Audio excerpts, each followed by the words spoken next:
Le docteur, son père, lui a appris le latin et la dissection. Il y a 20 ans, en création au Grand Théâtre d'Angoulême, Yannick Jolin était venu dans le cimetière de Montembeuf glaner des histoires. Très vite, l'enfant a eu des pensées morbides. Il aimait les animaux qui l'entouraient, les blattes, les cafards, les araignées. Il les aimait dans leur beauté éternelle et les fixait sur le mur avec des épingles.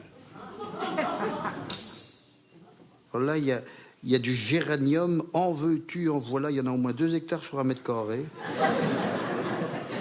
Ça devait être une personnalité, ça. Moïsette, 103 ans, 103 ans. Comment rire de la mort? Il faut tout le talent du conteur de Pougnérisson, le nombril du monde des Deux-Sèvres, comme une sœur de Montembeuf, pour faire de la métaphysique avec humour. C'est sûr que les escargots de cimetière, c'est pas gras de rien, ça. Tu leur manges les cornes, t'as l'impression de sucer de la moelle. Et Jolin, homme de parole s'il en est, avait promis au début de ce siècle de venir ici, au Festival de l'Imprévu, jouer son spectacle « J'ai pas fermé l'œil de la nuit », promesse tenue, 20 ans plus tard.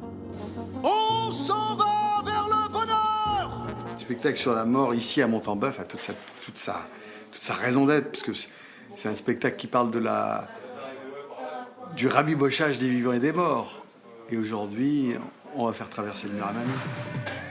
Dans la grande famille de l'imprévu, forcément, il y a aussi des musiciens. La rue Quétanou, Trio, Massilia Sound System, Le Pied de la Pompe. Tous ces olibrius qui, il y a 20 ans et plus, mettaient un peu de rock'n'roll et de ragamuffin dans la chanson française, font partie de l'histoire du festival. Et avec leur nouveau projet, Collectif 13, ils ne pouvaient pas ne pas jouer pour cet anniversaire Montant-Bellevien.